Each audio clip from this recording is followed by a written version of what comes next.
Pada tanggal 14 Agustus 1945, sekutu menjatuhkan bom atom di kota Hiroshima dan Nagasaki. Jepang menyerah tanpa syarat kepada sekutu. Berita tentang kekalahan tersebut sangat dirahasiakan. Bahkan semua saluran stasiun radio disegel oleh Jepang.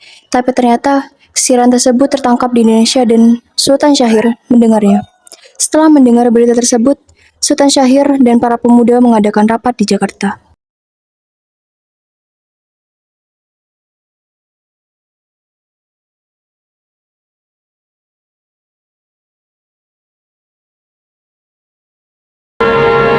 At the stroke of midnight came the Prime Minister's dramatic message from the Cabinet Room at number 10. Japan has today surrendered.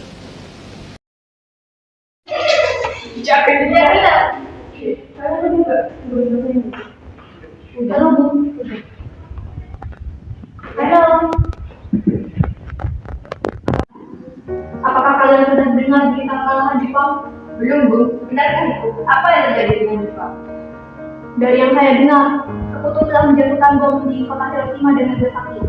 Oleh karena itu, Jepang telah menyerah kepada sekutu. Berarti negeri kita sekarang dalam keadaan super power? Benar. Saya mengumpulkan kalian semua di sini untuk membicarakan masalah ini. Kalau begitu, berarti kita harus segera memproklamirkan kemerdekaan. Benar itu. Jepang sudah tidak ada wewenang di negeri kita. Kita harus memanfaatkan momen ini. Tepat sekali. Kalau begitu kita harus membagi tugas. Wikana dan Saleh, kalian harus pergi ke kediaman Soekarno untuk menyampaikan kabar ini.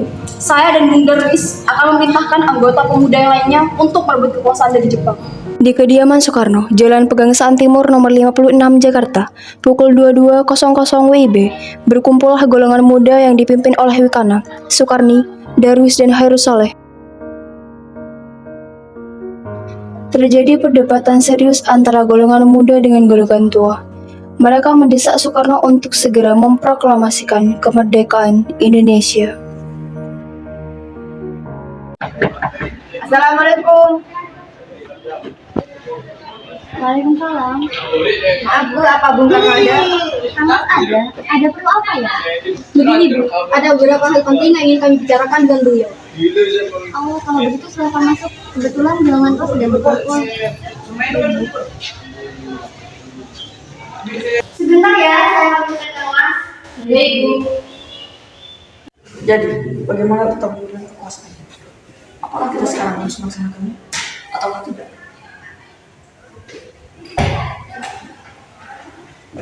Mas, para pemuda datang mencari, ingin bicara penting katanya. Baik, saya akan menunggunya sekarang.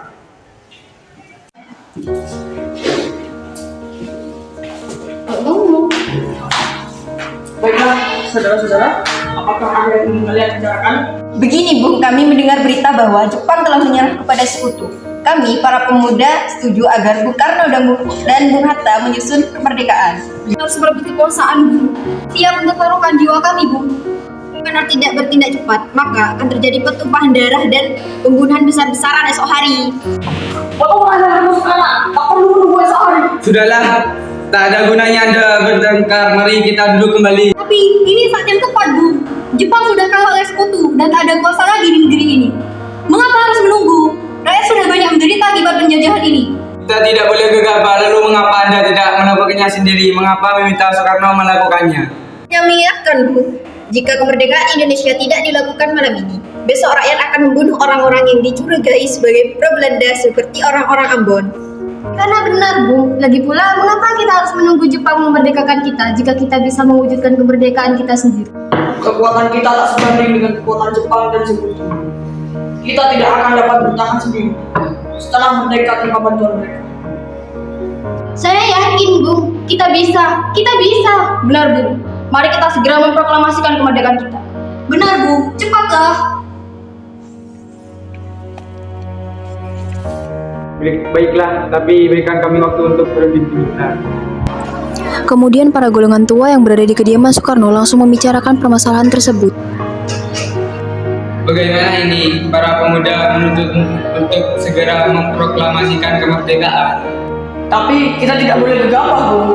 Kita butuh waktu untuk mempersiapkan semuanya dengan matang agar tidak terjadi sesuatu yang tidak kita inginkan. Saya setuju. Menurut saya, yang terpenting sekarang adalah menghadapi sekutu yang hendak berniat kembali berkuasa di negara ini. Selain itu, masalah kemerdekaan sebaiknya dibicarakan lagi dalam sidang PPKI 18 Agustus mendatang. Lalu bagaimana dengan pendapat golongan muda? Apakah kita abaikan saja? Ya, lagi pula mereka masih muda. Pemikiran mereka terlalu pendek. Kita harus melihat ke depan, mempersiapkannya dengan matang. Kalau tidak bagaimana, nanti juga semuanya berantakan. Baiklah Bu, berarti kita semua sudah sepakat. Setelah selesai berunding, golongan tua segera menemui golongan muda yang sedang menunggu di ruang tamu. Setelah kami berunding tadi, kami memutuskan untuk tidak tergesa-gesa mengenai hal proklamasi kemerdekaan. Hal ini masih akan dibicarakan lagi dalam sidang PPKI. Meski berat hati mendengar keputusan tersebut, para pemuda pun meninggalkan kediaman Soekarno. Tetapi mereka tidak putus asa. Mereka pun menyusun strategi bagaimana membujuk Soekarno dan Bung Hatta untuk memproklamasikan kemerdekaan sesegera mungkin. Akhirnya mereka memutuskan untuk mengasingkan kedua tokoh itu ke Rengas Dengklok agar terhindar dari pengaruh Jepang di Jakarta. Rumah Bung Hatta.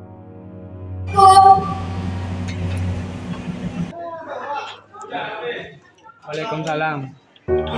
Mari Bung Hatta harus ikut kami. Akan dibawa kemana aku ini? Lagi pula mengapa kita harus pergi? Rengas Dengklok, ini sudah menjadi keputusan para pemuda.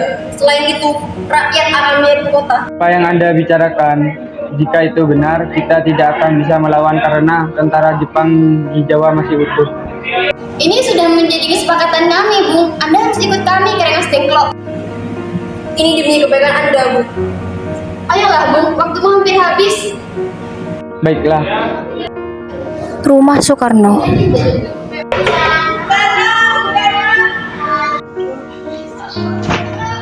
Anda harus ikut kami ke Rengas Dengklok. Ini sudah jadi kesepakatan para pemuda, Bu. Kami akan membawa Anda dan Bung Hatta ke Rengas Dengklok.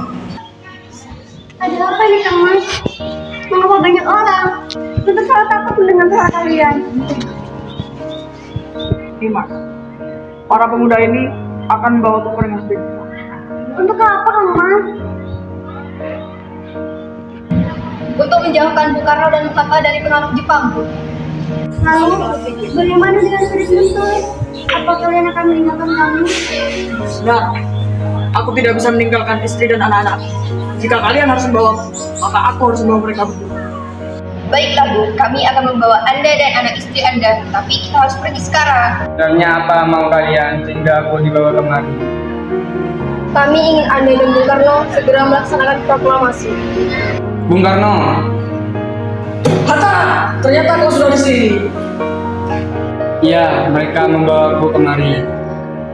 Hilangnya Soekarno dan Bung Hatta secara misterius pagi itu menimbulkan kepanikan di kalangan para pemimpin di Jakarta. Peristiwa ini baru diketahui oleh Mr. Subarjo pukul 08.00 pagi. Katakanlah kepadaku, di mana mereka sekarang? Aku akan menjamin keselamatan mereka ketika kembali ke Jakarta. Dan aku juga akan menjamin kemerdekaan untuk kalian esok harinya. Apakah Anda bersumpah untuk itu? Kau bisa percaya kepadaku, nak? Baik, ikutlah kami menuju Rengas Dengklok. Yusuf Kunto, hei nak, tolong antar kami ke Rengas Dengklok sekarang juga. Maaf saya Pak, baiklah kalau begitu. Mr. Subarjo, Yusuf Kunto beserta Wikana dan Sudiro kemudian berangkat menuju Rengas Dengklok. Nah, jelaskan sekarang, kenapa saudara-saudara membawa saya ke sini? Maafkan kerancangan kami, Bu. Ini demi keselamatan Anda. Kami ingin membicarakan masalah proklamasi kembali. Bukankah tempo hari sudah kami katakan kepada kalian masalah kemerdekaan masih akan dibicarakan dalam sidang PPKI? Memang benar adanya. Tetapi, mengapa menunggu untuk dimerdekakan oleh Jepang? Mengapa menunggu hasil sidang PPKI kalau kita bisa bergerak dengan kekuatan sendiri? PPKI itu bentukan Jepang, Bu. Kami ingin memproklamasikan kemerdekaan tanpa campur tangan dari Jepang. Pendapat itu benar, namun kita masih terlalu dini untuk memproklamasikan kemerdekaan. Selain itu, kita belum siap dan masih membutuhkan bantuan dari Jepang untuk merdeka. Bagaimana bila perkataan Jepang tentang kemerdekaan kita hanya janji manis? Apa yang akan Anda lakukan? Apakah akan selamanya menunggu janji itu, Bu? Kita harus memproklamasikan kemerdekaan sekarang juga. Demi rakyat yang bertahun-tahun terbelenggu oleh penjajahan di tanah air mereka sendiri. mereka berhak bebas. Dan sekaranglah saatnya. Tenang saudara sekalian, mari bicarakan semua dengan kepala dingin. Tidak perlu ada ketegangan. Saya mengerti perhitungan Anda berdua mengenai masalah proklamasi ini. Kita memang belum mempertimbangkan semua dengan matang. Tapi saya percaya kita dapat bangkit dan memaafkan situasi ini. Sedanco Singgih membawa Soekarno dan Hatta menjauh dari perdebatan itu. Kemudian mereka berunding. Kesepakatan tidak akan datang dua kali, Bung. Apa yang mereka katakan benar adanya dan saya mendukung mereka. Tetapi apakah kita bisa? Akankah ini semua mungkin dilakukan? Tentu mungkin, Bung. Asal kita berusaha, tentu akan kita temukan jalan keluarnya. Lagi pula, para pemuda di Jakarta sedang menyusun strategi pertahanan untuk menjaga serangan dari Jepang ataupun sekutu yang tidak menerima proklamasi bangsa kita. Baiklah, saya setuju. Kita akan memproklamasikan kemerdekaan tanpa ada campur tangan dari Jepang. Syukurlah kalian semua baik-baik saja. Jadi bagaimana keputusannya? Kami setuju, kemerdekaan akan dilaksanakan tanpa campur tangan Jepang. Lalu, kapan kita akan melaksanakannya? Menurut saya, bagaimana jika besok pasukan pemuda di Jakarta sudah bersiap? Jika mungkin, ya, kita akan melaksanakannya besok. Usailah perundingan di Nasdengkok, semua anggota golongan tua maupun muda kembali ke Jakarta untuk membahas lebih lanjut rencana proklamasi kemerdekaan tanggal 16 Agustus 1945 pukul 23.00 WIB, rombongan tiba di Jakarta. Bagaimana kita membicarakan naskah proklamasi untuk mendeklarasikan kemerdekaan kita? Kita butuh tempat membahasnya, tapi hari sudah malam dan para Jepang tampaknya tidak akan melakukan kegiatan sekarang. Apalagi jika mereka tahu bahwa kita hendak membicarakan rencana kemerdekaan. Saya punya ide. Kita akan meminjam uang perwira Jepang Laksamana Maeda.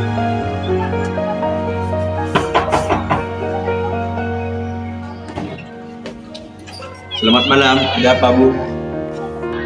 Maaf, kami mengganggu Anda malam-malam ini. Kami perlu tempat untuk membicarakan rencana kemerdekaan yang akan dilaksanakan esok hari. Benarkah itu? Kalau begitu, masuklah. Saya turut gembira mendengar kabar ini. Silakan gunakan ruangan yang kalian butuhkan. Saya akan pergi istirahat dulu.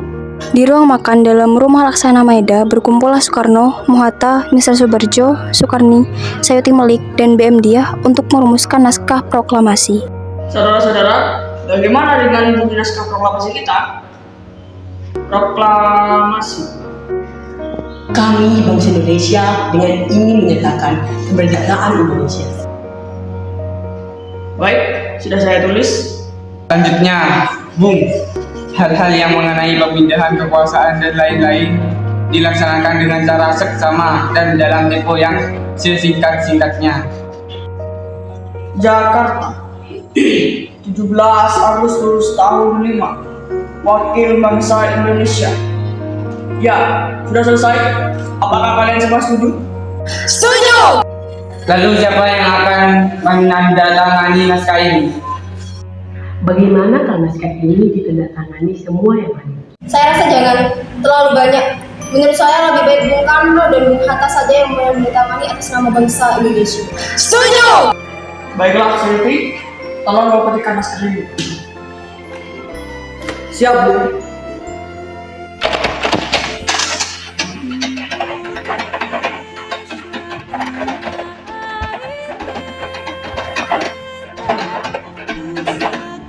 Kapan kita akan melaksanakan proklamasi?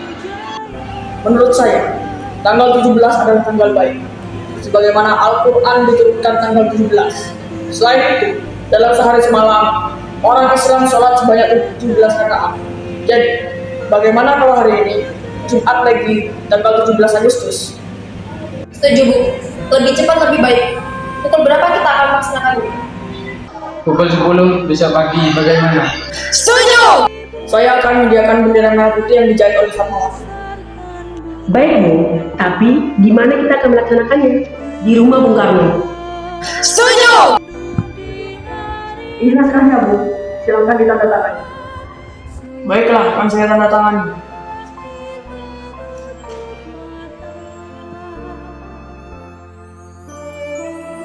Ya, tolong memperbanyak naskah ini dan disebarkan ke seluruh Indonesia. Siap, Bu. Semua persiapan proklamasi rampung pada pukul 04.30 WIB. Para pemuda mengatur pelaksanaan penyiaran proklamasi kemerdekaan. Hari Jumat pada tanggal 17 Agustus 1945 pukul 10.00 WIB di Jalan Pegangsaan Timur nomor 56 dilangsungkan proklamasi kemerdekaan Indonesia. Putih. Tolong kibarkanlah bendera merah putih ini sebagai tanda kejayaan bangsa Indonesia kita saat ini. Siap, Bu. Saya akan menyuruh adik-adik saya untuk mengibarkannya. Latif Suhud. Hei kalian, jaga baik-baik bendera ini. Kalian mendapatkan kehormatan untuk mengibarkan bendera ini pertama kali dalam sejarah Indonesia. Siap, Komandan. Kami tidak akan membicarakan. Tiba saatnya upacara proklamasi kemerdekaan Indonesia. Suasana menjadi sangat hening. Soekarno dan Hatta dipersilakan maju beberapa langkah dari tempatnya semula. Dengan suaranya yang lantang dan mantap, Soekarno pun membacakan pidato pendahuluan sebelum beliau membacakan teks proklamasi. Saudara-saudara sekalian, saya telah minta saudara hadir di sini untuk menyaksikan peristiwa maha penting dalam sejarah bangsa kita. Berpuluh-puluh tahun lamanya, kita bangsa Indonesia telah berjuang untuk merdeka. Bahkan telah beratus-ratus tahun lamanya, gelombang aksi kita tidak putus dalam berjuang untuk memerdekakan negeri ini. Kita jatuh bangun menyusun kekuatan untuk menggapai cita-cita Indonesia bebas dari penjajahan bangsa lain. Semalam, kami para pemuka-pemuka rakyat Indonesia dari berbagai penjuru bergabung untuk memusyawarahkan, dan pemusyawaratan itu setia sekata berkata, inilah saatnya bagi kita untuk mengobarkan api revolusi kemerdekaan Indonesia. Saudara sekalian, dengan ini kami menyatakan kebulatan tekad itu. Dengarkanlah proklamasi kami. Proklamasi kami, bangsa Indonesia, dengan ini menyatakan kemerdekaan bangsa Indonesia. Hal-hal yang mengenai pemindahan kekuasaan dan lain-lain diselenggarakan dengan cara seksama dan dalam tempo yang singkat-singkatnya. Jakarta, hari 17 bulan 8 tahun 45, atas nama bangsa Indonesia, Soekarno Hatta.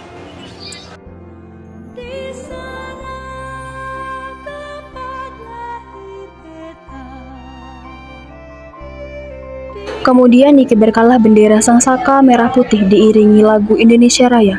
Peristiwa proklamasi ini memang hanya berlangsung sebentar. Namun, peristiwa itu telah mengubah segala sendi kehidupan bangsa Indonesia.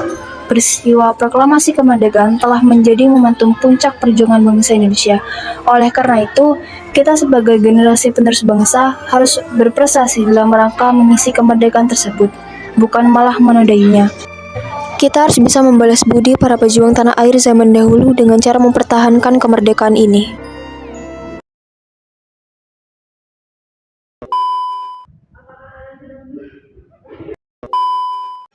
Diam, Din. Baiklah, saudara-saudara.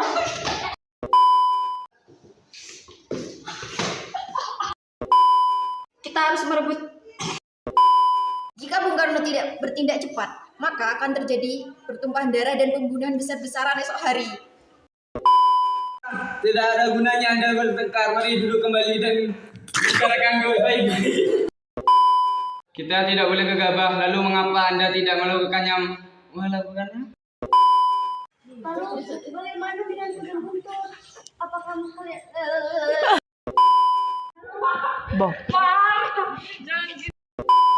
Cepat. Saya ngeblur, bentar. Syukurlah kalian semua baik-baik saja. Jadi, bagaimana keputusan? Lalu siapa yang akan mendatangi Anda? Mulai